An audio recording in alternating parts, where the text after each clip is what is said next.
पप्पू यादव ने ही दरअसल ये वीडियो शेयर किया सोशल मीडिया पर। पप्पू यादव खुद हमारे साथ सांसद जुड़ चुके हैं। पप्पू यादव जी, स्वागत है आपका TV9 भारतवर्ष में। ये इल्जाम लगाया जा रहा है प्रशांत किशोर की ओर से, उन्होंने 5 मांगे तो रखी, लेकिन कहा जा रहा है कि काट-छाट करके वीडियो लगाया गया है। मेरी बातचीत हुई है छात्रों से, मैं बाकायदा 4 बजे तक सुबह तक रुका था, उन छात्रों की बात मैंने सुनी है।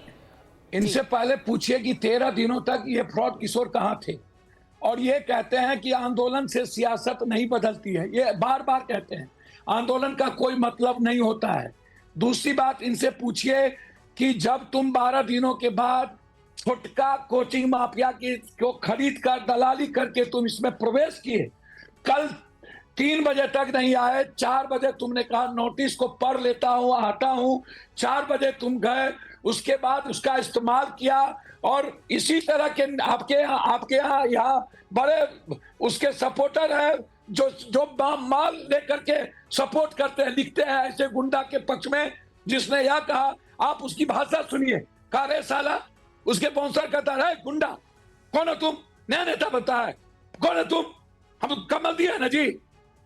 अब आप हमको रात में वो धमका रहा है, और 20 मिनट पहले 30 मिनट पहले छात्र वहीं थे, ये चुपचाप भाग गया, छात्र को पीटने छोड़ दिया, कहा कि हम लाठी खाएंगे, बाद में कहता हम चले गए तब मारा। ए फ्रॉड किशोर, तुम भागे क्यों, और तुम गए क्यों, तुम बेटी को मार खिलाए क्यों, तुमने रात में फिर जाके गुंडाई क्यों किया, तुमको जाना था तो जाके अस्पताल में क्यों नहीं देखा, जो लोग जिंदगी मौत के साथ जूझ रहे हैं। लेकिन पप्पू यादव जी, ये तो आजादी हर नेता के पास है। जैसे आप राज्यपाल के पास गए, आपने ज्ञापन सौंपा, छात्रों की मांगे उठाई। सुनिए मैडम, आजादी सबके पास है।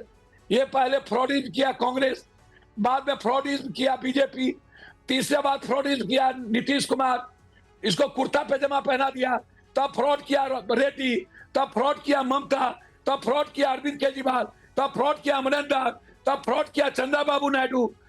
ये तो फ्रॉड ही करता है, तो गैमलर है, ये समझना चाह रही हूं, यही समझना चाह रही हूं आपसे पप्पू यादव जी, फ्रॉड क्या है, आप क्या आरोप लगा रहे हैं, ये बताइए ना दर्शकों को। ये वही बात तो कह रहा हूं कि 13 दिनों तक जब बच्चे भूख हड़ताल पर थे, अहिंसक लड़ाई नहीं लड़ रहे थे, जब वहां वो लाठी खा रहे थे, 3 बार इन पर लाठी चल गई, और ये कहता है आंदोलन से सत्ता नहीं बदलती है, तो 13वां दिन इसको कौन ले गया, और ले गया तो ये भाग कहां गए, बच्चे को पिटाए क्यों, ये बीपीएससी के बच्चों पर 600 बच्चों पर केस क्यों हुआ, और उसके बाद ये जब गए और लाठी चली, बच्चे अस्पताल में जिंदगी मौत के साथ जूझ रहे थे, इन्हें कहां जाना चाहिए पहले, और जब गए वहां तो इन्होंने जाके गाली गलौज शुरू कर दिया।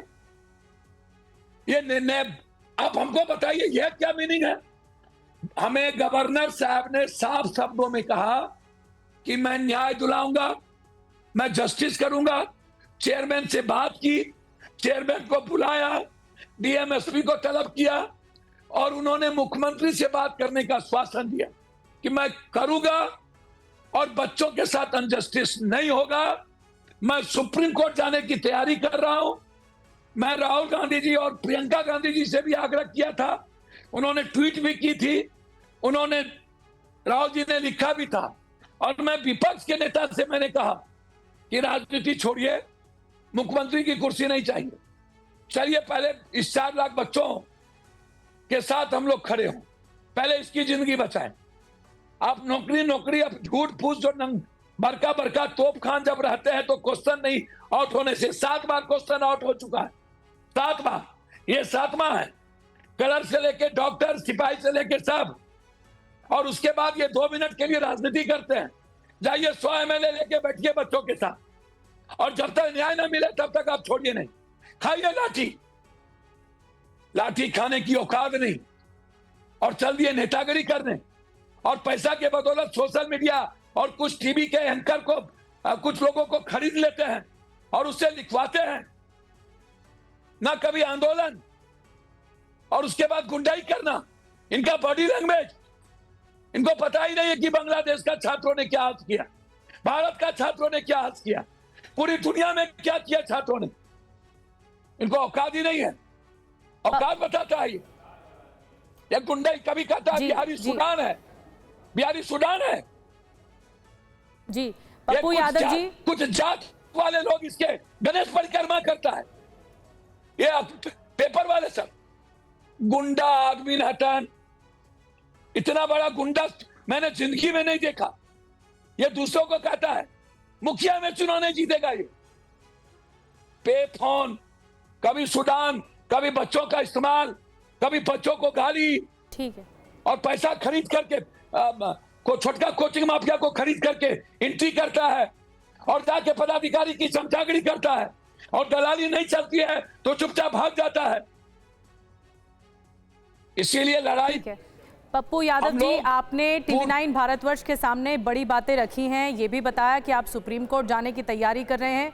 आपने ये भी बताया कि जो ज्ञापन आपने राज्यपाल को सौंपा है उसमें मांग की गई है कि इसमें दखल दे राज्य सरकार, नीतीश सरकार दखल दे और छात्रों को न्याय दे। बहुत बहुत धन्यवाद हमसे जुड़ने के लिए।